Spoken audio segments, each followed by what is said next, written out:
Welcome everyone to Sony Pole Day qualifying for the Daytona 500. 58 cars getting ready and set to take time. One lap of qualifying is all you have, and this is what the teams have been preparing for. 58 cars shooting for the pole award, the pole for the biggest race of the year. Down in the description you can see the order in which cars will go out and attempt to make a run. Kyle Collins, new ride for him this season. Kyle Collins driving for the 86 Horizon Group Dodge. Gonna see how he does. See what he did in practice. I have the sheet with me. For Kyle Collins, new team for him. He's drove for Blue Flare Motorsports for a long time. Kyle Collins really fast in practice when he was practicing for solo runs. Third fastest in practice. This could be a time to shoot for the pole, and we don't even know it. It'd be the first time to set down on the list.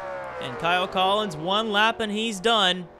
See what he runs. A 43.83.9. And Kyle Collins actually slows down about a tenth, so not exactly the time that Kyle Collins is looking for. And probably going to have to make some adjustments to the sheet so I'll be able to still see the time. But 43.839 was that? I believe so. Yes, it was. So a good lap for Collins. Here comes Chris Dodd getting ready to take to the track.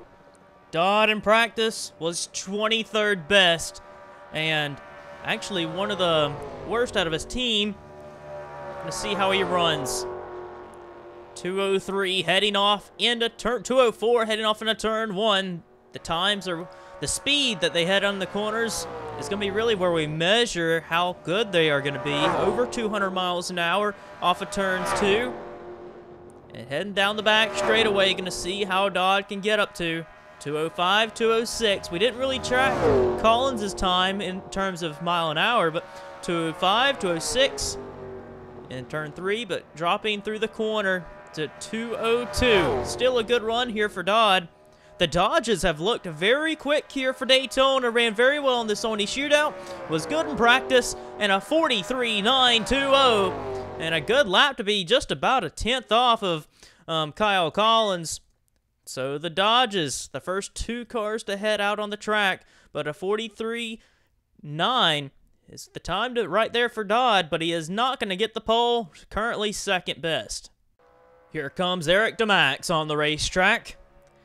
Eric Demax tried to race for Mace Enterprises for last year and actually ended up getting demoted down to the Hardee's National Series. Ended up losing his ride in the Hardee's National Series. Got on with Rodriguez Racing halfway through the season and is now in a cup program with them. It's a rookie team. Already you can tell the car is just not exactly as fast as the Dodges so far that the Horizon Group and Allen Family Racing cars were going, because at least Chris Dodd was over 200 miles an hour off turn 2, and Demax wasn't even over 200. He was actually 198 off turn 2, so we can tell that Eric Demax is going to be a little bit slower, and that's where he was in practice. Demax was a ways down. Good thing he's locked in the field. He was 35th in practice. And at the line, a 44.31. Possibly not really the time that Eric Demax is shooting for, but this team still is a rookie team. They're trying to develop with Toyota to get them on right track. And Eric Demax, third best. Gonna see how Rodriguez Racing and Demax does in 2019. Here's a driver that many think can surprise a lot of people. 200 miles an hour at the line. That may be a point in which we need to measure of the mile an hours. 204, possibly not that quick that we were really expecting.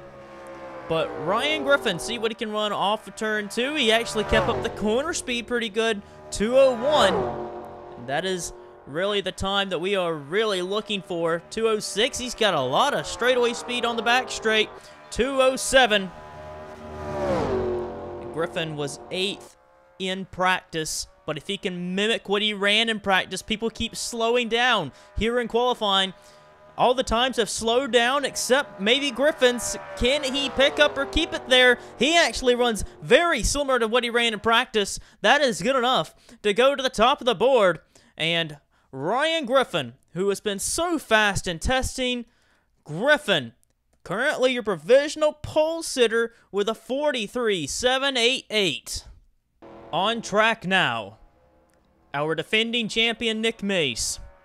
A very good lap by Ryan Griffin. Currently three Dodges, 1 Toyota's went out. Now, our first Chevy's going to come out, and Nick Mace definitely not looking like on a pole run. We looked at Griffin. He was going 200 miles an hour, heading off at the start-finish line, and Mace not even at 205. Very disappointing lap for Nick Mace right now, because really he just wasn't that quick on the get-up to go. He kept it up to over 200 miles an hour, noting that there are no restrictor plates on these race cars. 205. It's going to be a decent lap for Mace, but not a lap but I don't believe he's going to be very proud of. It will not be a Sony pole award for Nick Mace in the Daytona 500 as he comes to the line. Mace clocks in at a 44.04. So that's going to be behind all three Dodges that have taken time so far. So the Dodges have been looking very fast, like in the shootout and in practice, and it's showing in qualifying. The Dodges are really showing up here at Daytona, and right now they're all looking very good. 3 Dodges, 1 Chevy, 1 Toyota. They have all taken time, and Zaedin Davidson's going to be the first 4 to go out there, and already not really looking as quick, but we're going to see what he does in turn 1. Yeah, not that quick. Not up to 204. He's already down to 200. And down to 199. It dipped to 199 there for Davidson. So this lap's not going to look very good either. But it's probably going to slot him between Nick Mace and Eric Demax. Decent straightaway speeds. Davidson should be able to be competitive in the draft, but on his own, he's going to need some help in the draft to be competitive, it seems, because Hero Motorsports doesn't seem to be as quick as the Dodges right now. And at the line, 44.03 actually proved me wrong, goes in front of Nick Mace, and that is 4th fastest there. Davidson just barely, and I mean barely, 44.043, just 2 1/1000ths of a second quicker than the defending champion of Nick Mace. Another one of the Dodges are getting ready to go out and take time. Doug Lockrow attempted to make this race last year. It was his own team. Now this is the 85 for Horizon Group. Gets at 200 miles an hour. He's going to see how he does heading off into turn 1. This is a 3rd car for Horizon Group. It's actually the first car that is a go-or-go-homer, one of 28 of them that are going to be out here attempting to make the Daytona 500 still up to 200. And I believe this has the opportunity to be a pole lap. Look at that, 206 down the back, straight away, heading off into turn 3. A flying lap for Doug Lockrow. Remember, the go-or-go-homers, 5 go-or-go-homers will get locked in after today, and that is what Doug Lockrow is hoping to do. The fastest 5 go-or-go-homers will make the Daytona 500, and a 43.894 did not quite make it, but he is just in behind teammate Kyle Collins, 3rd fastest for Lockrow in the 85 Dodge. Doug Lockrow, a pretty good lap that should be fast enough to get him locked in, but we'll have to wait and see. Our 2017 Daytona 500 champion, James Silverfox, is back. He ran the first 9 races last year and called it a day. 200 miles an hour, this could be a run for the pole. You need to be over 200 miles an hour to have any kind of shot, and right now 204 is what we've seen to be the time that you really need to be by you get into turn 1 and over 200 miles an hour at least, and 201 dipped just a little to 200. Could be a good lap for James Silverfox. This is one of the 3 cars for Fingai Saitomi Motorsports. 206, can it hit 207? No, but it could still be a good lap. Allen Family Racing Team, Fingai Saitomi Motorsports, they work together. Horizon Group is a separate team, but still runs Dodge engines. They have been very fast The 5th Dodge on the track. Where does it place? It's an 86.9. Just in front of Doug Lockrow in the middle of that Horizon Group sandwich. Will not be on the front row, so James Silverfox will have to figure out where he starts through the duels, but Silverfox is faster than Lockrow right now, and remember, Silverfox is a go-or-go-homer, and he's got to be one of the fastest 5 to be locked in. He's already beat Doug Lockrow. Another Chevy of P.J. Williams, a new ride for him, drove for Athenia Motorsports last year, actually got a win at Kansas in one of the craziest races we've seen last year, and not going to be a pole run it seems. Williams just a mile an hour off of the pole run right now at the Tri-Oval and not even hitting 204, so CM Racing definitely not the fastest in terms of straight line speed, and through the corners dropped down a little bit to 199, so expecting Williams to be down in the 44 range in terms of the seconds. But Williams, I think this is going to be a really good addition for CM Racing. CM Racing has kind of struggled a little bit in the past, but with the alliance with Curtis Racing, getting assets from the old Athenian Motorsports team, I think P.J. Williams could really show his muscle here. And let's see where he runs. 44-10-8. So that's down all the way down in 8th place out of 9 cars. So P.J. Williams, he is locked into the race, acquiring owner points from teams that folded up in the offseason, but a 41-108. So that is a pretty decent run, not that far off from the fastest lap so far. Here's a guy people believe could be a real big threat for 2019, the entire season, to try and challenge for a championship, to try and challenge for many wins, and even for the pole. 2:01 at the line. Possibly the fastest time we've seen. And looking over to the right, the names in green are Gorga homers that are currently in the fastest 5. Only 2 of them out there so far, but Weeks was 2:02 or 2:01 heading off into turn 1, or actually 2:05, and he's faster than really anyone else in the other sectors so far. 2:07 miles an hour heading off 2:08.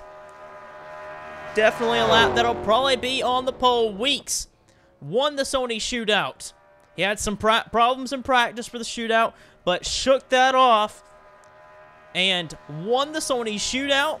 And here he is trying to get the pole for Daytona, and he is clear by about 2/10.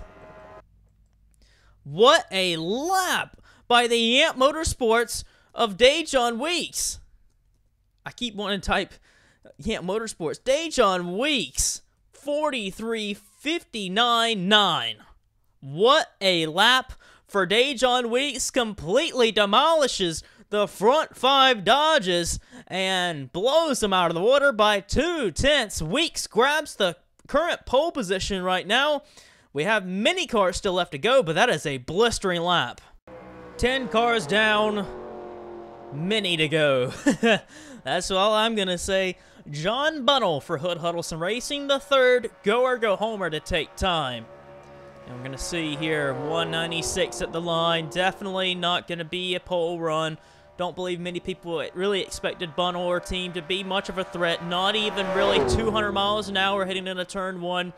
This team probably doesn't even expect to be one of the fastest 5. However, many Gorga homers are seeing this entire pole day session as opportunity to make the race. Your biggest and best chance, really, to make the race is by qualifying into the Daytona 500 through qualifying. And being one of the fastest 5 Gorga homers is the shot to make it into the big race. However, Bunnell has been pretty off the pace, and he's going to be looking for the dual races on Thursday to be his opportunity of making this race. Even though he's a little over a second off of Dajon Weeks, John Bunnell is hoping that his car will be fast enough to hang on to the draft and try and make it into the 23rd annual Daytona 500. Toyota is going to have another car take to the track, the 12th car. Matthew Rodriguez for Martin Motorsports. You heard that right, Martin Motorsports. That was the biggest move during the offseason, really. 199 already, not looking like a pole run. possibly straight line speed. That has been a big discussion with Toyota, and especially all the teams, really, that Toyota just seems like they are lacking a little bit of something. And you can tell that he's sort of on pace a little bit with Eric Demax. I know Eric Demax's team with Rodriguez Racing, pretty closely aligned with Martin Motorsports. Don't know how that rookie team will do with Martin Motorsports as an alliance, but gonna see as 2019 progresses. But Matthew Rodriguez and team, Martin Motorsports knows they're on the downhill and that they got to learn a little bit in comparison when they were Fords. But a 44.046, and that is directly behind Nick Mace by 1/1000th of a second. Matthew Rodriguez, 9th out of 12 cars, possibly not the lap that Rodriguez was wanting, but that car should be quick in the draft. Here comes another Dodge. Ryan Acosta, who's been with the team since 2015, been with the team for 5 years now. And Acosta at the line, 200 miles an hour, not as quick as Weeks at the line, but can he get it back? He needs to be at about 205, head on a turn 1 if he wants to really challenge Weeks. We're not seeing that. It's probably going to be right around where his teammates are of Griffin and Dodd. So we're going to see where Ryan Acosta plays. Acosta, for the first time, really. I mean, last year, Jeffrey Lynn beat Ryan Acosta in points, and Acosta had been the highest driver for Allen Family Racing Team in terms of points. And Acosta didn't get a win last year. It was the first time ever with the team. He never won a race in a season. So Acosta looking to bounce back after a miserable 2018 a little bit. He had a pretty decent year, but could have been better. 83.8 is the time for him, just barely ahead of Kyle Collins, right behind teammate of Ryan Griffin. And I believe the battles of the battle against the Ryans, Ryan Griffin and Ryan Acosta, to see who is the better driver on the team. Both of them really want to be really good for the team, and I believe Acosta is going to help Griffin and Dodd try and get this team many wins this year. The first Turner Performance car hitting the track, Caleb Hoffman, last year's Rookie of the Year. And to talk about Rookie of the Year a little bit, the Rookie of the Year points are changing a little bit. Usually there's a Rookie of the Race point that is rewarded to the highest finishing rookie, and that goes forward to the championship battle for Rookie of the Year. Now it's just going to be a battle of who can be the highest rookie in terms of overall points in the championship. That will get the Rookie of the Year honors. So Hoffman, last year's Rookie of the Year champion, on track for a sophomore year. The rookie stripes no longer there. And Hoffman looks as though he's struggling just a little bit in terms of pace. Does not look as fast as Dajon Weeks' car. Looks about close to Zaedin Davidson. Davidson actually slower than Davidson, and he's down in 12th place. So that is definitely not what Turner Performance was hoping to see by their first car hitting the track. Caleb Hoffman, 44.14.7. We've seen in testing that Hoffman wasn't looking that quick, and 12th best out of 14 cars right now is a little worrisome. Here's another one of those Gorgo homers, and it's another legend of the series, Richard Johnson. Never won the Daytona 500, and here he is going for the pole, 201. This could be a threat for the pole. 201, the first driver I've seen since Weeks did it, 205. He didn't look as quick as Weeks. He kind of dropped out of the 205 range relatively quick, but 201. Richard Johnson for Fingai Saitomi Motorsports. The Dodges have been very quick. Richard Johnson in the Voiles Trucking Dodge, 207. Didn't quite get 208. I think, if I remember right, that Dajon Weeks had 208 as well. But Richard Johnson, this should be second best at least. Richard Johnson coming back, trying to get the Daytona 500 victory. And it's a 43.67.2, and it is just about a 10th off of Dajon Weeks. So Richard Johnson, the fastest of the Gorgo homers so far, and he's trying not to use a past champions provisional, and it's looking good so far. 16th driver to hit the track, 5th Gorga homer to hit the racetrack as well. And after Mr. Joseph Srigley, not entirely sure if I'm saying his last name right, but 195 at the line, definitely not doing that good so far. Startup team for Joseph Srigley Racing should be a very simple name. I'm not sure why I'm tripping over it as much, but 196 off the corner. This team, just like Bunnell, really not expecting to qualify into the field through qualifying, but mainly just wants to race in the dual races on Thursday, get the chance to race with all the powerhouse teams, and if everything plays out, get in that pack. If you can hang on to the lead pack, get up there, mix it up, and try and race your way into the Daytona 500. Joseph Srigley, I want to say Srigley, but it's no T in that name, but a 44.92.8, so dead last of all the cars that have ran so far. And number 63 startup team for Joseph Srigley Racing in the running a 44.92.8. That is the time, and if any Gorga homer beats him anymore in this session, he will have to race his way in on Thursday. Dom Caps, who has been in the title fight for the last 2 years. We've had to discuss Dom Caps. He struggled in 2016, winless in 2017, but was fighting for the championship, came up runner-up in the championship, and Dom Caps came up close in 2018. It kind of slipped away in the second half of the year. Won 5 times in the first 14 races. Was a driver to be reckoned with all year last year.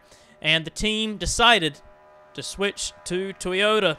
And ironically enough, right around when they were switching to Toyota is where the performance slipped from Caps and team in the second half of the season. I don't know if that had really anything to do with it. I just happened to think about that myself. But Dom Caps, they are looking for something in the greener pastures for Toyota. 43.93.5, which is a pretty decent lap there. It is faster than his teammate of Matthew Rodriguez. And 9th best, Dom Caps. They know they have a long road ahead of them as they have to help rebuild Toyota to the top of the podium. Oh my God, what am I doing? And on the racetrack, Dom Caps in the Martin Motorsports Toyota. Caps has fought for the championship in the last 2 seasons. Dom Caps has been very quick. In 2017, he didn't win a race, but he finished second in the point standings, very close to stealing it away from DJ Curtis in that season. In 2018, came off winning the Daytona 500 last year. He is our defending champion of this race. Not looking that quick in qualifying. This team switching to Toyota midway through the season last year. And ironically enough, after they made the decision to swap, Martin Motorsports stopped winning races with Caps in the Ford.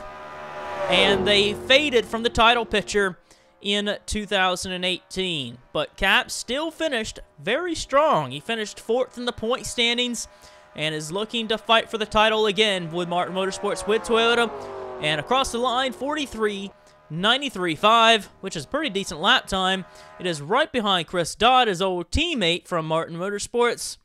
And Caps, faster than his teammate on the racetrack, who's a little ways down, but 9th best with a 43.93.5.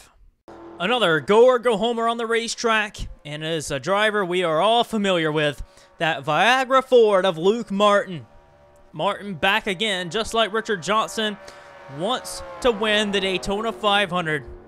20 wins to his name, 0 championships, but Martin has always said, hey, I've always been close, but I've won many races and I've made my mark. And that's all Martin has really been worried about. And Martin has also ran a very good race team in his career as well. Martin Motorsports has won many races before, but they know they have an uphill hit. They have a big challenge this year with Toyota. Martin driving a Ford, however, with Hero Motorsports is a 3rd entry.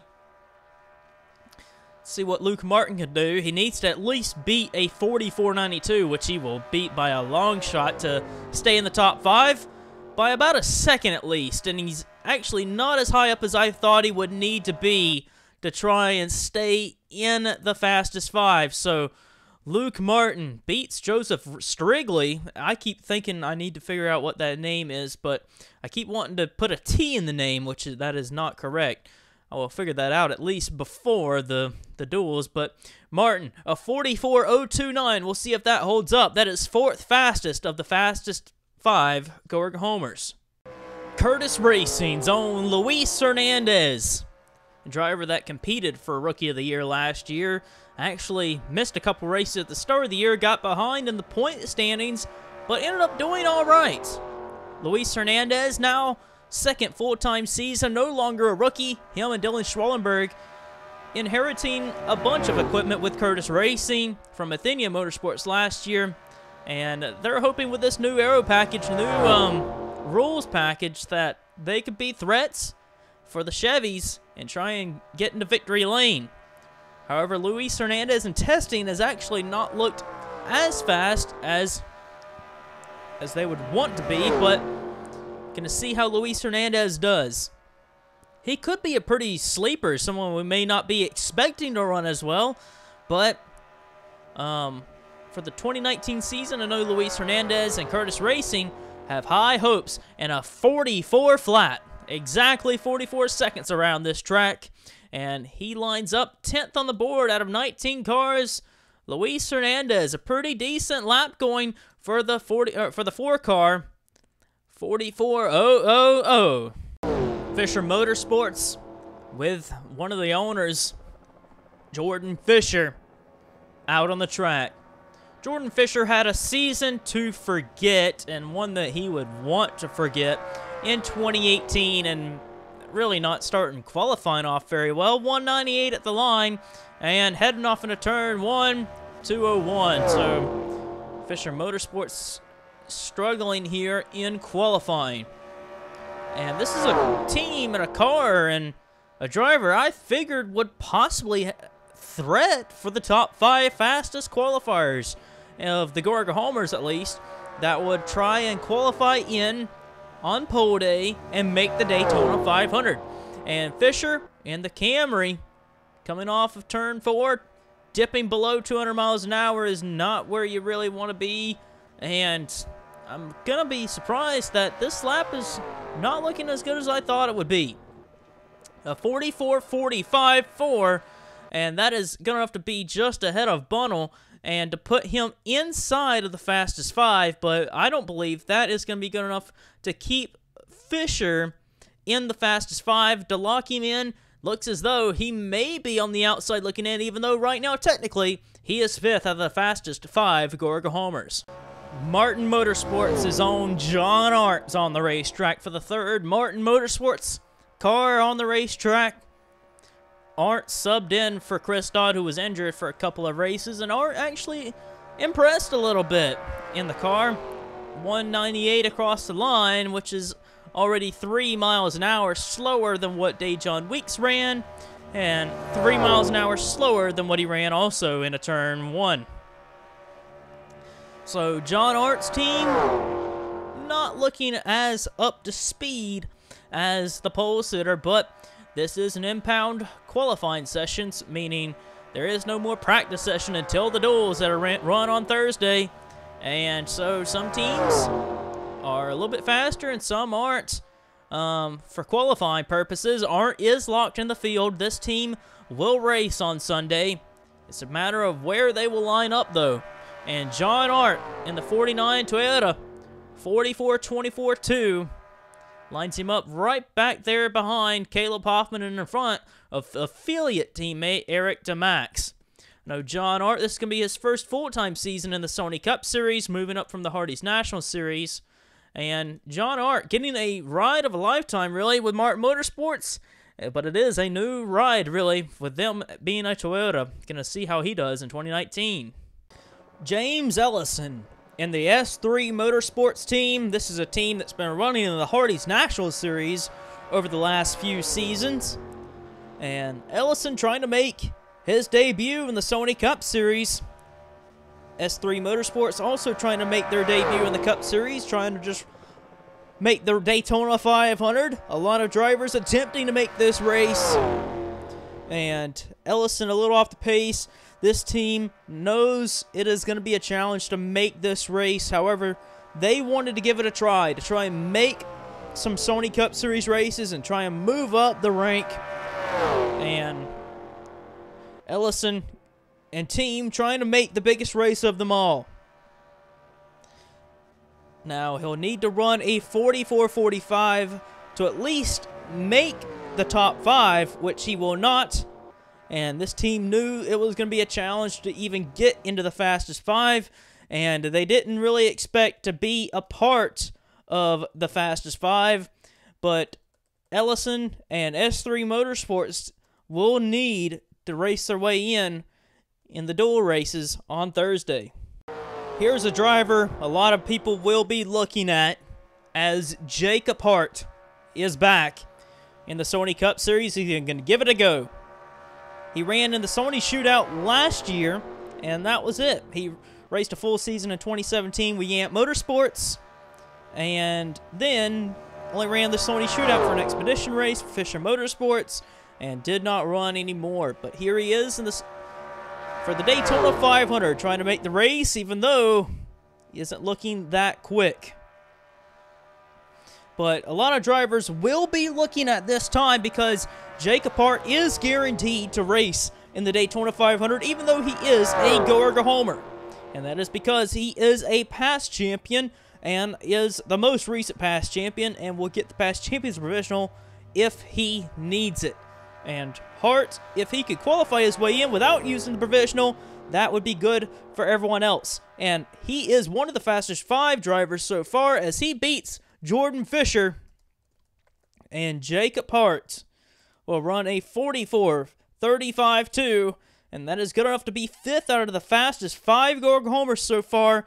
Jordan Fisher will have to race his way in the duels on Thursday. Jesse Turner on the racetrack came so close to a 2nd championship in the Sony Cup Series, and just lost it at the end. A wreck at the Charlotte Roval cost him so much points. 199 at the line, not looking like a pole run for Turner, which is really surprising. Possibly a lap similar to what we could see from Caleb Hoffman, another Turner Performance car. But Turner, wreck at Charlotte Roval, cost him a lot of points, but was destined to gain a lot of points back at Atlanta and win that race in an engine blue. And it opened the door for Nick Mace to be right on him, and Mace won the last 2 races. And it was enough to seal the championship. It came down to a nail-biter at Homestead, and Turner was just not able to beat Nick Mace in the 2018 championship. Turner looking to restart it all. 43.91.5, which is a little better than what I thought he was going to run. He's in the top 10 so far. I thought he was going to run way lower than that, but a pretty good straightaway speed for Turner. And Jesse Turner, even though the text says it's green, he is not a Gorga homer. 43.91.5, a pretty good lap for Turner. From one end of the grid to the other, just like that, Jose Millz is on the racetrack with Cloud9 Racing. This team about 5 miles an hour, 5 to 6 miles an hour, slower than the pole speed right now, not even over 200 miles an hour.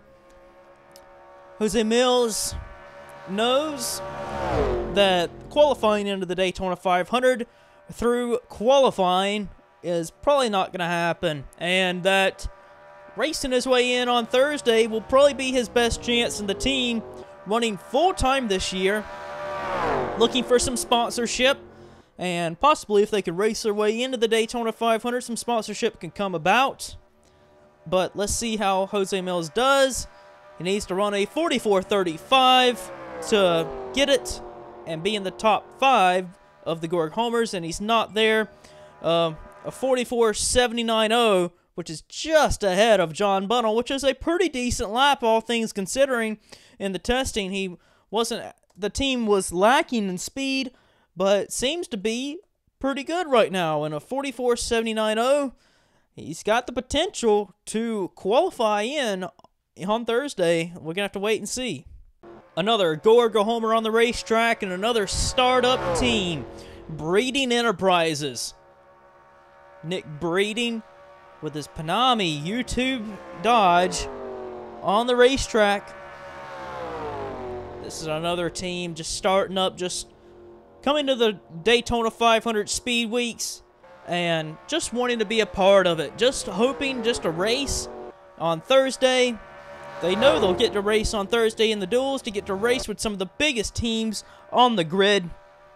And maybe, just maybe, qualifying in to the Daytona 500. And more than likely, will have to race his way in. These startup teams coming down to Daytona know the challenge that is up against them. They're actually running pretty fast lap times, all things considering, though. 45.06, though. That is the slowest time of anyone that has taken time. So, Nick Breeding in the 87 Dodge will have to go into Thursday and just have fun, really. Just try and race with everybody. But when it comes down to making the Daytona 500, it's going to be very tough for this driver. Another driver to look out for the Daytona 500 pole. This is the teammate to Dajon Weeks. Yamp Motorsports always comes with some very fast Fords here at Daytona, but Young is actually slower than Weeks at the line, so Dillon Young and his team have prepared the car just a little bit different and not even reaching the speeds that Dajon Weeks has ran. He's actually a little bit slower. But Dillon Young, this driver, and everyone believes that Dillon Young is going to have a bright future in 2019. After coming on strong late in 2018, people believe that Dillon Young can win races in 2019 and really be a driver that many aren't expecting. I know many people believe that Weeks and Davis, that pairing on Yamp Motorsports, could be really good, but I think Young could surprise some people for the 2019 season. And he's 12th best on the board. Yamp Motorsports looking really good so far, especially winning the Sony shootout and having Weeks right now the current pole sitter and looking good in testing as well. Dillon Young trying to be as equally as good as his teammate. Here's a driver that I believe, from looking at the practice speeds, that could be an upset at being in the fastest 5 go-or-go homers to qualify into the Daytona 500. Even though the speed doesn't look like it's all the way there, could be there. Even though it looked like there was a lot of scrub off in the speed once Fitzwater turned in the corner. I'm a little worried at this lap because Fitzwater has looked pretty fast in practice, but the speed, we've seen speeds dropping off from practice to here, and Fitzwater just is not looking as fast as he needs to be in the fastest 5. Right now you see the Dodges way up on the top right of your screen. Johnson, Silverfox, and Lockrow, all of the entries from Fingai Saitomi Motorsports and Horizon Group looking really stout, but Fitzwater, a 44.11, that does look pretty good to get him 18th on the board. He is in the fastest 5 so far, which means Jacob Hart will not qualify in on speed. He'll either have to race his way in or use that past champions provisional to get him into the field. Zachary Fitzwater, 44.11.6. And that is the time right now. He is the bubble driver of the last of the 5 drivers of the Go-Go Homers locked in.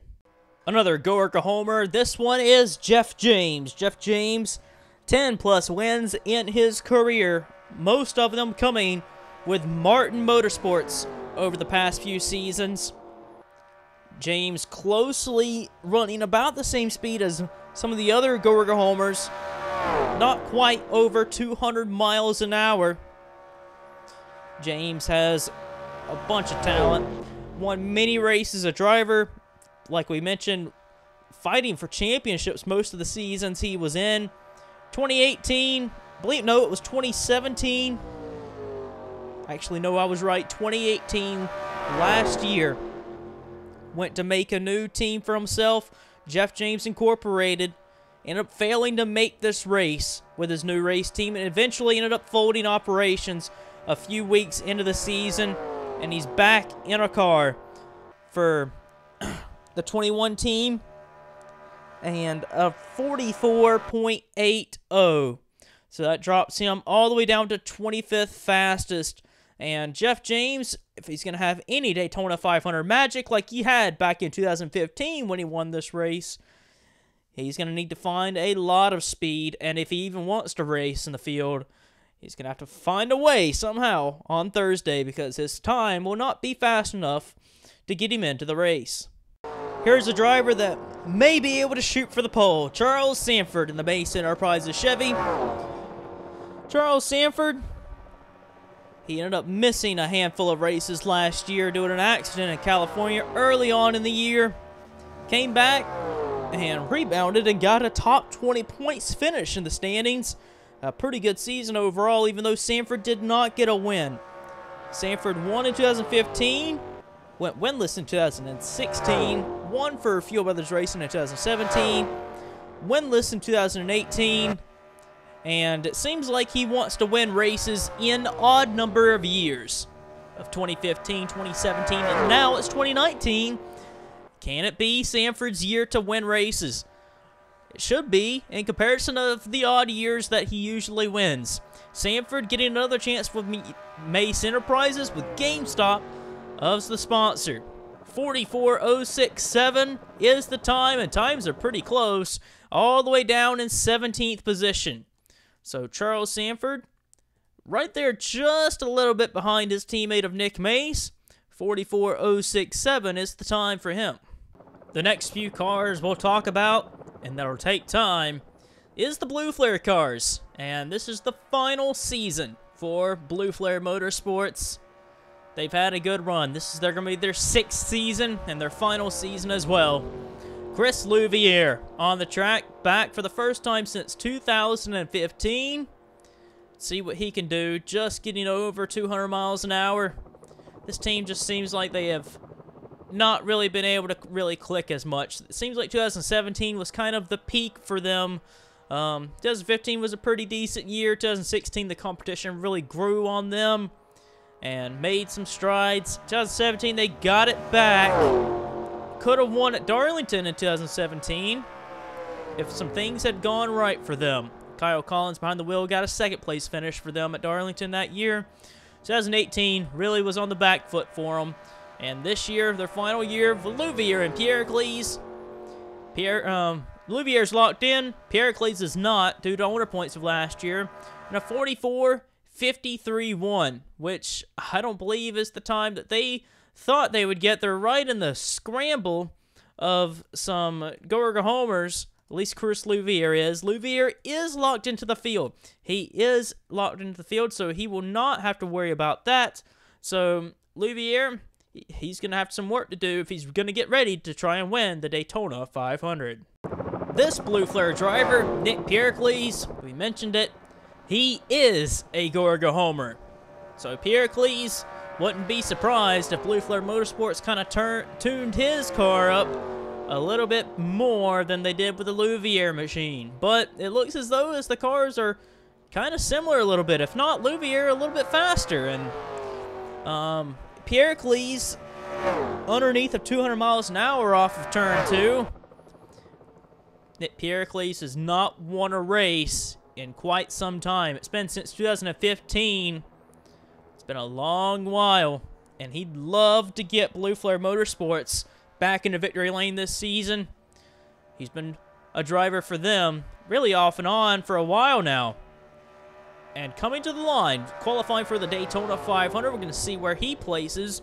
44.37.9, which it is better than Louivere. I thought it would be a little bit worse. He's going to be down below, just a little bit behind Jacob Hart. And 24th position. Nick Pericles' lap is not fast enough to be in the fastest 5. And it is about 2/10 off of Zachary Fitzwater's lap. A 44.37.9 is the lap for Pericles, so Nick Pericles will have to race his way in the duels on Thursday. Noah Hart now on Noah Hart now on the racetrack. 33rd driver to hit the track. Hart hasn't been on the track since 2016.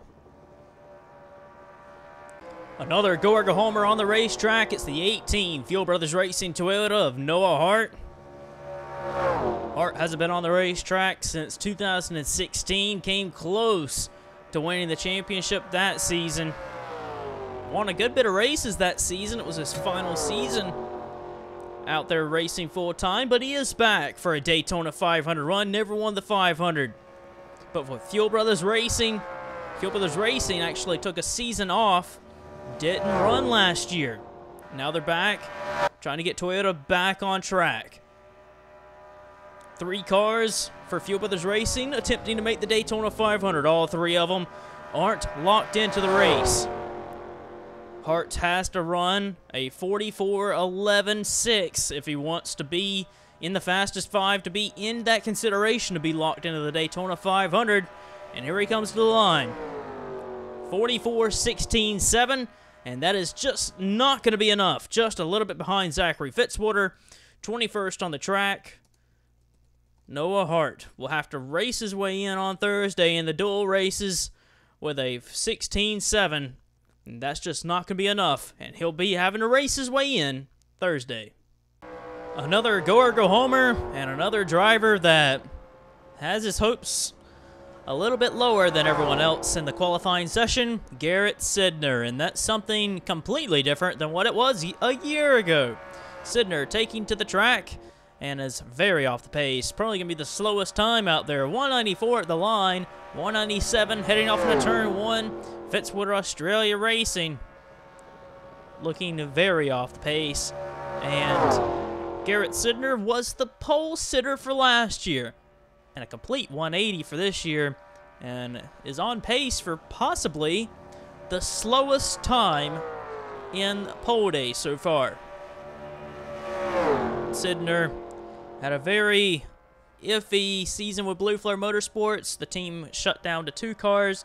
Sydnor was the odd man out, and new team on the grid, Fitzwater Australia Racing, is willing to put him in the car, and a 45.19.8 is the time, and he is the slowest one. That means Garrett Sydnor, who was the pole sitter for last year, will have to qualify his way in on Thursday, and the way it is, you gotta wonder if he'll be even quick enough to hold on to the draft. Here's a driver that could possibly shoot for the pole, but mainly is focusing on getting a starting spot for Sunday's race. Jeffrey White to the line, 199, does not look like it's quick enough for the pole, but we're going to have to see what it is like for the session. 203, heading off into turn 1. Jeffrey White's got to get a 44.11 to even be remotely okay to get to Zachary Fitzwater. Luke Martin is the 4th fastest guy, and he's hoping to hang on because there's still some heavy hitters. 205, heading off into turn 3. Luke Martin, 13th. He's 4th on there. He's one that's also looking on because he's nervously almost on the bubble. Fitzwater is right there. Can he hold on, or is Jeffrey White going to do it? He's in, and he just barely gets in front of the 27. So Jeffrey White just right in behind his teammate of Dillon Young there. Jeffrey White. The team is Yant Motorsports on the bubble here, just barely ahead of Luke Martin in speed, and that could be a big difference for Jeffrey White and his race team. Getting ahead of Luke Martin, that is big news for that Yant Motorsports team. This means, though, that Zachary Fitzwater will have to race his way in on Thursday. Andreas Allen, add him to the few drivers that are coming to this race as a one-off and just wants to win it. Andreas Allen won this race in Season 2 for his first ever Sony Cup Series race. Dominated the race, had to hold off Nick Mace the entire way, but he won that race. It was his first ever race, and first ever win. On track right here, Andreas Allen. This car is locked in. It's a Roush family racing team.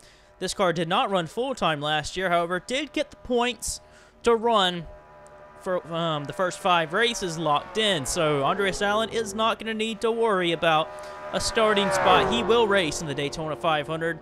It's a matter of where he will start. Andreas Allen does not look like he's on a pole run. However, he looks like he is up to speed. However, this team is getting some help from Yamp Motorsports just a little bit. And at the line, 44.086 for Andreas Allen, and that lines him up in the 19th position.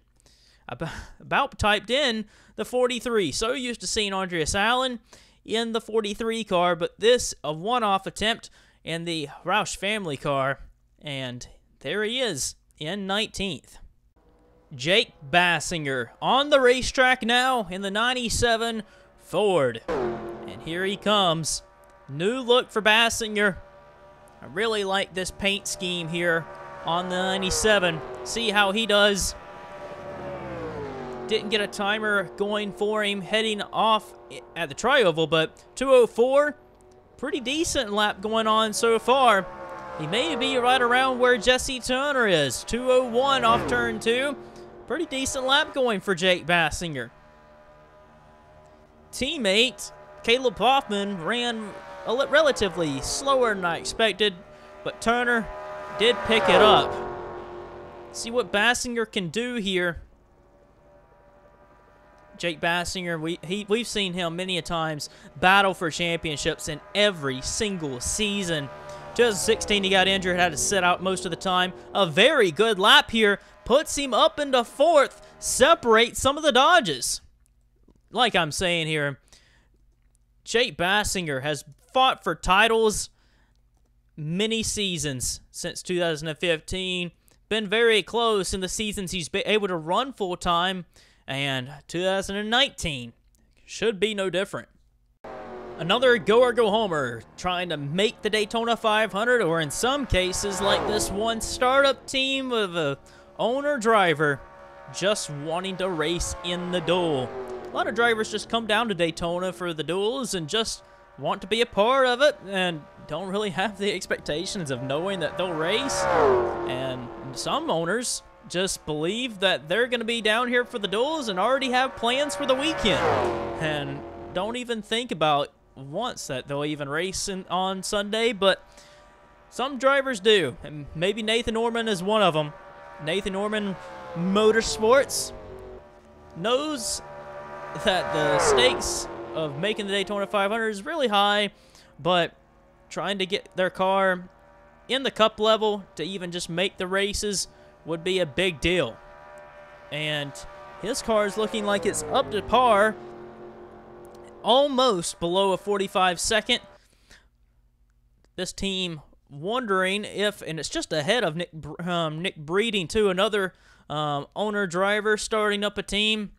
But Nathan Ormond, wondering if some of these teams will be even quick enough to even run in the draft and hang on to the lead pack, and hang with the big boys. But they're going to be on Thursday racing to try and make the Daytona 500. 10 go or go homers left to go. Jonny Gardner in practice was not that quick. If he was going to challenge for a starting spot here today to make the Daytona 500, he does not look that quick at the line, and he does not look that quick into the corner. However, he did peak at 2:01, which is a little bit better, but it doesn't look like it's going to be good enough to get to Luke Martin. Looking at the right side of your screen, the names in green are your go or go homers that are right now locked into the Daytona 500 by virtue of the top 5 fastest drivers. Drivers in red like Fitzwater and Hart, they are not quick enough, and they are the go or go homers as well, and they will have to race their way in on Thursday. Jonny Gardner, possibly not quick enough, but you see Martin only, what is that, 8 1/1000ths of a second slower than Jeffrey White. That could be the difference of making the Daytona 500. Even though we're not saying that Martin is bumped yet, but if Martin did get bumped and White stayed in there, that could be the difference there. If Martin couldn't race his way in the Daytona 500 on Thursday. Gardner, 44.56.5. That is the time he ran, which is just below Chris Louivere, which is the slowest locked-in driver right now. And Jonny Gardner, the Red Stallion Racing team, shares a lot of cars and data with the Blue Flare Motorsports team, so it's not surprising to see them relatively close. Dylan Schwellenberg, second year for this race team for Curtis Racing. His teammate Luis Hernandez clocked in 12th. I'm going to see where Dylan Schwellenberg can time in, and already about 3 mile an hour slower than the pole speed, so he will not be challenging for the pole. The fastest Chevy on the racetrack is Hernandez, I believe. If I'm looking at it right, yep, the fastest Chevy on the track is Luis Hernandez, and that's his teammate. Can Schwellenberg find the straightaway speed and have the speed to challenge Luis Hernandez? 204, can he hit 205? Nope, not quite. Man, the pole guys are just so much quicker right now. I'm kind of surprised I noticed that the Chevys are the slowest manufacturer right now. And Schwellenberg coming across the line, 44.33.3. That is way off from his teammate. So Dylan Schwellenberg and race team, they're going to have to work on something here. Dylan Schwellenberg, a ways off from his teammate, 0.3 off, 44.333. Next few qualifiers will be go or go homers. Josh Crash gonna set a time down that will more than likely just be for the fact of where he's gonna line up in terms of starting position for the duel, which is very important in some cases, where if you can qualify as high as possible, you can stay in the draft longer and possibly get yourself up to speed. The next 3 qualifiers are gonna be go or go homers. Josh Crash is one of them, and here he comes. More than likely, Josh Crash's lap is just going to be a matter of where he's going to start for the duels on Thursday, because his teammate's the slowest one out there for Fitzwater Australia Racing of Garrett Sydnor. Crash not even able to hit 200 miles an hour heading off into turn 1. Crash actually sat on the pole out at Rockingham for Fengais Satomi Motorsports and actually almost won the race for them, second race of the season last year. But Crash, the team went to only 1 car, and Crash was left without a ride. Over 200 miles an hour heading off into turn 3. But the higher you can qualify, the higher you can start in the duels, and the higher you start in the duels means you start further up into the pack. So it allows you to keep up with the pack as much as possible, which Crash really needs to try and stay in the pack if he's going to try and race in the Daytona 500. But he runs a lap of a 44.95.2, which places him right behind Joseph Srigley in the 63 machine. Number 29, Josh Crash. A little bit better than his teammate, 44.95.2. Kyle Bisceglia on the racetrack now. Another go-or-go homer. United Emirates Racing's second race car on the track. James Richardson, their main car out there, will race on Sunday, and Kyle Bisceglia looks like he's actually running pretty up to speed, more than I thought he would. I don't know if it'll be like a run to get in the top 5, but he's going to give it a go. 203, heading off into turn 1. Dropped down to 199 just a little bit, but is it good enough to get to Luke Martin? Martin is your bubble driver, and Martin does not have a past champions provisional. We documented that before. So his only way is qualifying in on speed today or racing his way in. And, well, Martin holding on right now to the 5th spot of the go-or-go homers. Can Bisceglia for United Emirates Racing get it? No, 44.13.3, 14.13.6. So it's not enough. Drops down just below what Zachary Fitzwater ran. Man, Bisceglia gave it a run, though. That was a good effort. So Bisceglia has a car that's pretty fast. It could very well be a car that could race his way in on Thursday. Here's a driver that Jeffrey White, Luke Martin, they all need to look out for. I think Richard Johnson, James Silverfox, Doug Lockrow, I think those are good enough laps that they're not going to have to worry about it. But Matt DeLeo for Fuel Brothers Racing, this could be a driver that might be able to do something. Not entirely too fast right now, but I don't know. I don't look like it. He may actually be slower than Noah Hart. Teammates with Noah Hart. Noah Hart down at 25th. You see on the right side at the very bottom.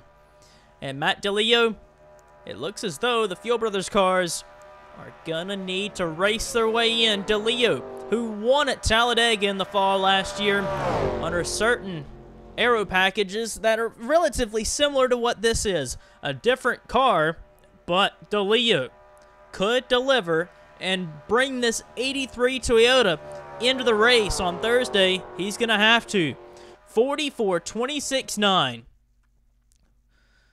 So that's going to be just in behind John Arndt in the front of Eric Demax, just a little bit behind Noah Hart teammates.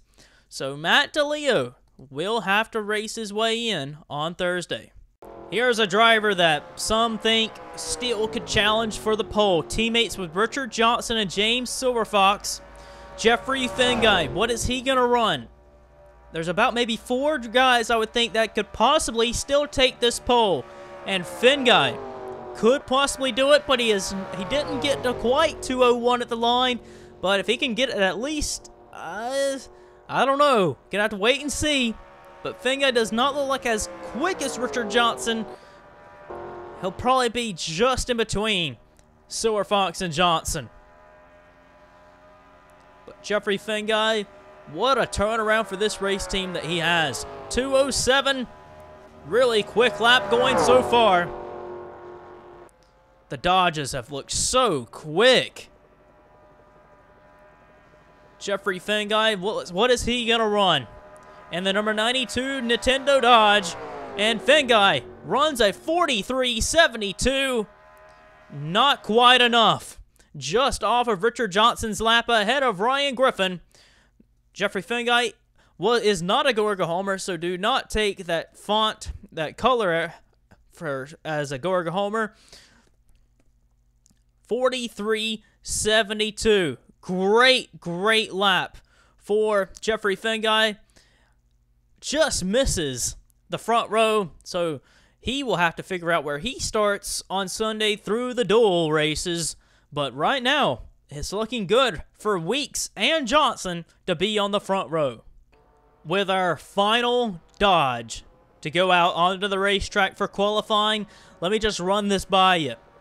8 of the top 10 drivers are Dodge drivers.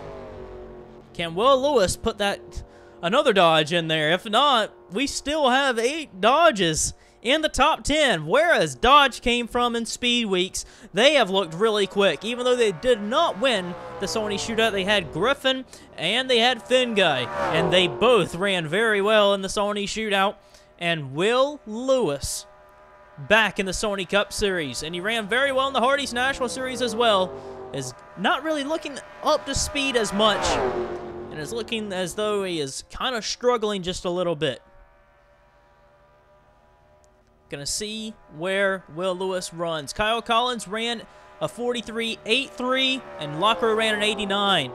And a 44, near a 44 flat for Will Lewis. Gonna be a little bit disappointing. Right behind Dillon Young, back in 14th position. But still, nonetheless, a really good performance anyways for Horizon Group. They have really turned it around, and Dodge in particular has shown a lot of promise.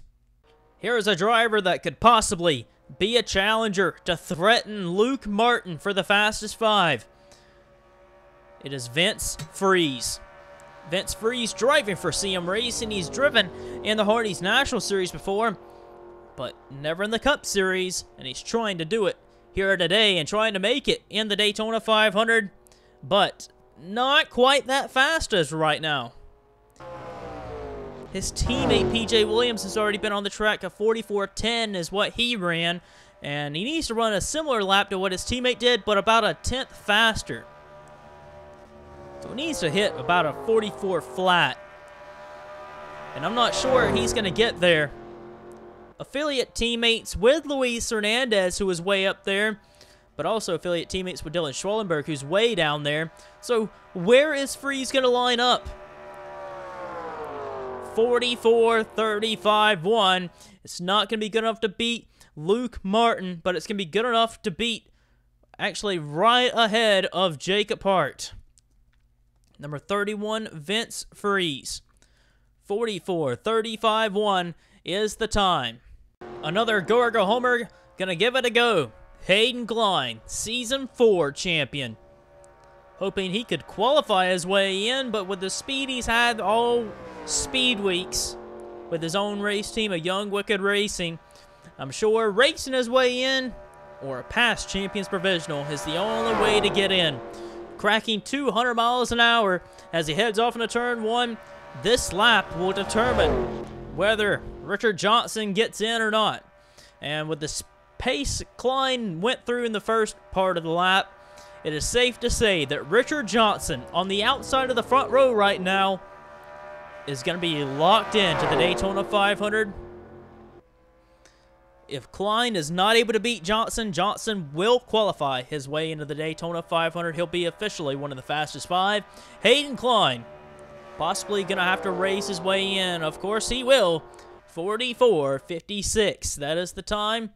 And he is just ahead of Johnny... Oh, no, yes, he is. He is just ahead of Jonny Gardner in the 37th position. Hayden Klein is a Go Homer, but there is some past champions in the field, so he is not guaranteed to be in through a past champions provisional. It only goes to the most recent past champion, and Hayden Klein is going to have to get in one of those two ways. Another owner, driver, somebody that probably doesn't think racing in the Daytona 500 is a big goal, but racing in the duels is what they're after. Alexander Rowe has been in the Hardee's National Series for the past few seasons, and he's got himself a race car, and he's here attempting the Daytona 500. It's really cool to see these Hardee's National Series drivers and Hardee's National Series teams really put forth the effort to try and make the Daytona 500 like Alexander Rowe. Really want to be a part of it.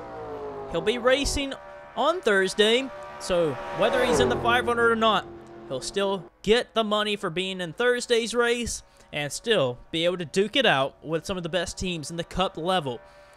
Fallout Racing's 06 Chevy of Alexander Rowe times in at 45.22 flat. So that's going to be the slowest time of them all, but more importantly, Alexander Rowe, Hardee's National Series driver, will get the chance to race on Thursday in the duels. One of the last threats that we have for the pole, Mace Enterprises, Cody Lamas. New ride for Cody Lamas this season. After driving for Cybertron Motorsports for many seasons, let's see how he does. 200 miles an hour. He's going to need to be carrying some more speed into turn 1. And Lamas, 204, but just barely cracking it. And it doesn't look like it's going to be a pole run for Cody Lamas, but it looks as though it could be a top 10 run. The fastest Chevy is not even under 44 seconds. Luis Hernandez for Curtis Racing is the fastest Chevy overall, as the Mace cars are 19th and 21st so far. Cody Lamas looking to better that. Cody Lamas, what a year it could be for him. Hasn't won a race since 2016, and this could be his big break. 43.92, and that's going to be good enough. He runs the exact same lap to Chris Dodd, and the points will be going over here. Let's see here. It'll go to Chris Dodd, owner points. So Chris Dodd will get the nod by the officials. 43.920 for Cody Lamas, a tied lap. But since Jordan Davis drove the 5 to a lower performance in owner points last year, it'll be Chris Dodd that gets the nod by the officials and gets a spot up before Cody Lamas. James Richardson finally making the move up to the Cup level after many years in the Hardy's National Series. He's won many races over in the national level, and now in the Cup Series with United Emirates Racing. His teammate Kyle Bisceglia had to qualify in and failed to make the top 5 of the fastest going homers, but Richardson is in off of last year's owner points he earned through the offseason, got from teams that folded up in the offseason. So Richardson is guaranteed a spot in the Daytona 500. He'll be competing for the Rookie of the Year honors. He's got some other drivers like TJ Martin that he's raced with in the Hardy's National Series, and Jake West that'll also be competing with him for the Rookie of the Years. And here is James Richardson off the corner to the line. And Richardson's going to time in at a 44.32.7. And that's going to place him in the 32nd position. It's good to see this United Emirates Racing team running well. They won at Talladega in the spring, and they're starting to really put things together. TJ Martin going to join James Richardson, like we mentioned, in the Rookie of the Year title fight. But Martin on the track now, going to try and shoot for the pole, but already not even over 200 miles an hour. We've seen that that is the mile an hour that you really need to be at to kind of challenge for it. And Martin, TJ Martin that is, going to be trying to see where he slots in. Wouldn't be surprised if he kind of lines up where Jesse Turner, or I'm not real sure where he's going to end up being. But here comes TJ Martin. I'm really intrigued to see where Martin lines up in the field for the most part of 2019, and if he can hold his own. We know Caleb Hoffman kind of struggled a little bit last year, and we kind of expect him to rebound after a rookie year. And if TJ Martin is going to be the same way, or if we can expect some great things from him right out the gate. But 44.097 is the lap, and a lot of drivers ran in the O's. But right in between Andreas Allen and P.J. Williams in the 24th position, T.J. Martin is in so far the top 25. But mentioning of the drivers that are trying to lock themselves in, there's only a handful of drivers left in the going to try and clock themselves in. We have Bobby Jones and Charlie Smith coming up. They are Go homers. Right now, we did not mention it earlier, but Richard Johnson and James Silverfox are locked in. Doug Lockrow, Jeffrey White, and Luke Martin currently holding on to the final 3 spots to locking themselves in on qualifying speed. Here is a Go homer that a lot of drivers are going to be looking at. Bobby Jones, teammates with Luke Martin. Can he do it? Can he qualify in? Doesn't look as quick right now. Was not that quick, but can he get it back? Doesn't look as like he can. Martin and Davidson are teammates with Bobby Jones, but Bobby Jones doesn't look as good right now. Bobby Jones, rookie driver from last year, now is going to be considered a veteran behind the wheel. And Bobby Jones, how is he going to do with Hero Motorsports? This team now switching over to a Ford with Davidson also as the teammate and getting some help from the Turner Performance cars. Could they challenge for wins in 2019? 44.17.8. Not going to be fast enough to beat Luke Martin's time. That's going to be a ways down the order behind Noah Hart in 30th. Bobby Jones, if he's going to challenge for wins with the help from Turner Performance Racing, he's going to need to be making the race by qualifying his way in on Thursday. That last lap by Bobby Jones is good enough to lock in Doug Lockrow, and what a story that is for Doug Lockrow. Horizon Group giving him a good car. They're in the Daytona 500 on speed. Charlie Smith, 199 for Fuel Brothers Racing at the line. Can Charlie Smith qualify into the Daytona 500? Doesn't look as quick, but Luke Martin is worrying, looking on. 44.029 is the time to beat. Jeffrey White is also looking at this time, because if Charlie Smith can't beat Jeffrey White, then Jeffrey White is locked into the Daytona 500. Charlie Smith, he does not look that quick, but he is going to be awful borderline if he is going to have any chance of it. To the line, Charlie Smith, 44.16.7, not enough. Jeffrey White will race in the Daytona 500, and an exact time to teammate Noah Hart, and man, 30th best for the 47 of Charlie Smith. All three of the Fuel Brothers racing cars will have to race their way in on Thursday. Another driver that might be able to challenge for the pole, Sean Harple. This is a driver I think that could do great things this year with Mace Enterprises. 200 miles an hour, already looking set for a good lap and possibly the best Chevy lap. 204. If he can hold it through the corner. It's already dropping just a little bit. So Sean Harple looks as though it could be a good run nonetheless, but gonna have to wait and see what he does down the straightaway. Sean Harple for Mace Enterprises. I expect him to get another win this season, and maybe some more wins, like multiple wins.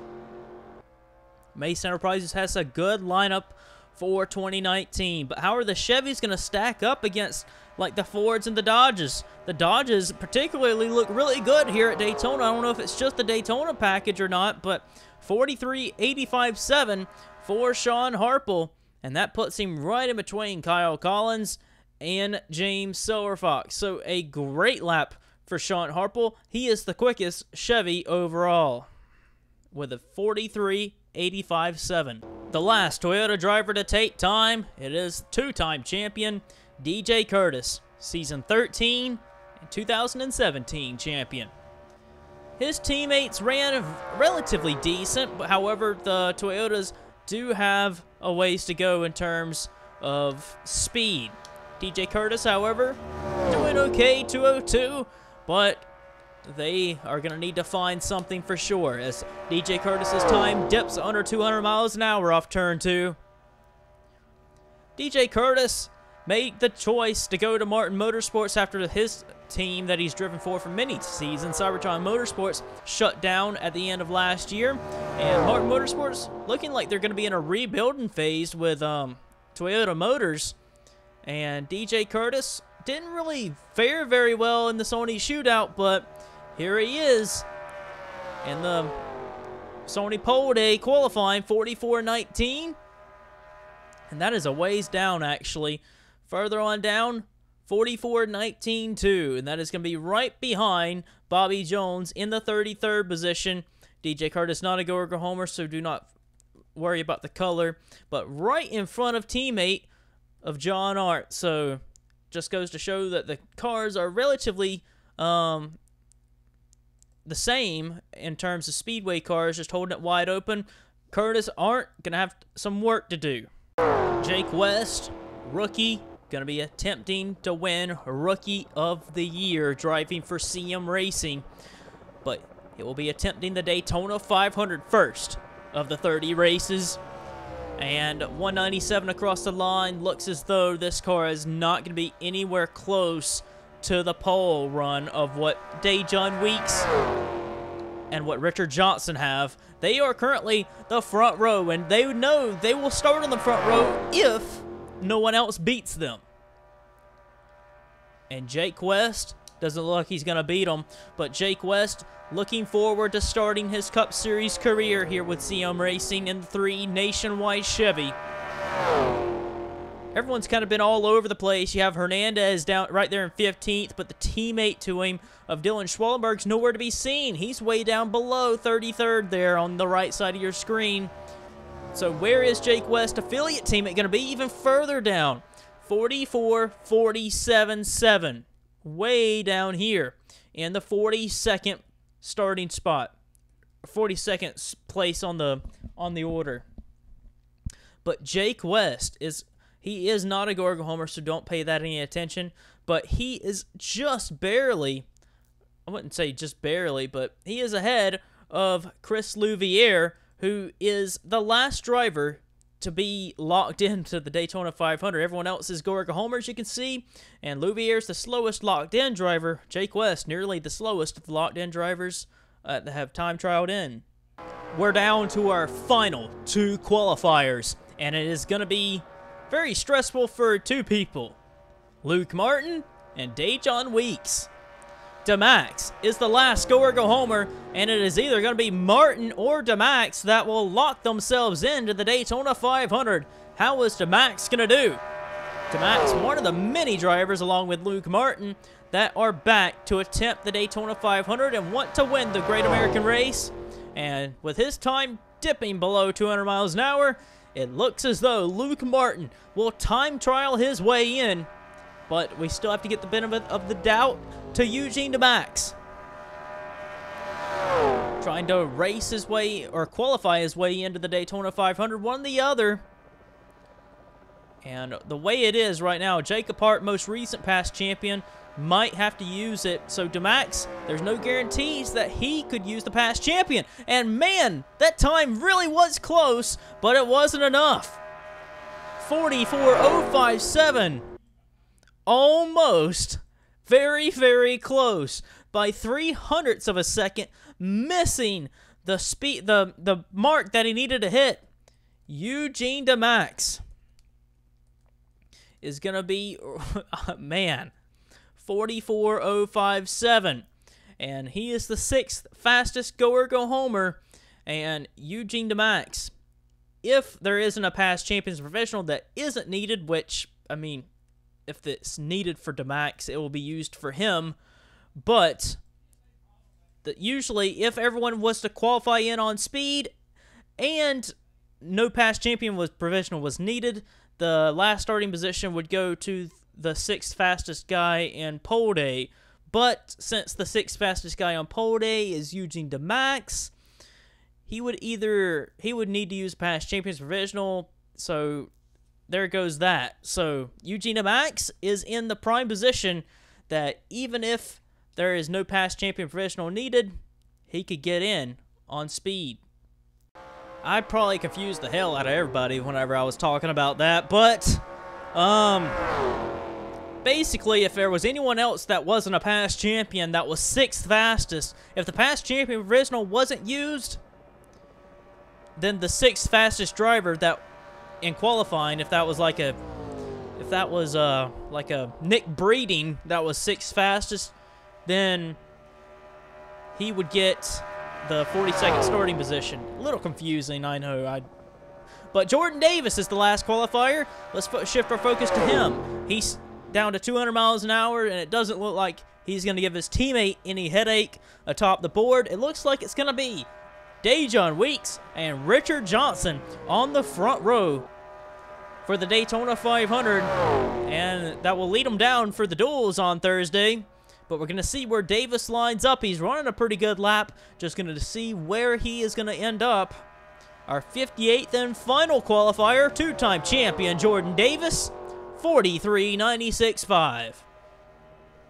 Pretty decent lap. He's the slowest of all the ones that ran on the 43. But Jordan Davis, a little bit ahead of his teammate Dillon Young there, 43.96.5. A good run for Jordan Davis. So let's stack it up for you. So we're going to run down the top 10, and then we're going to send you to the starting lineup for the duels on Thursday.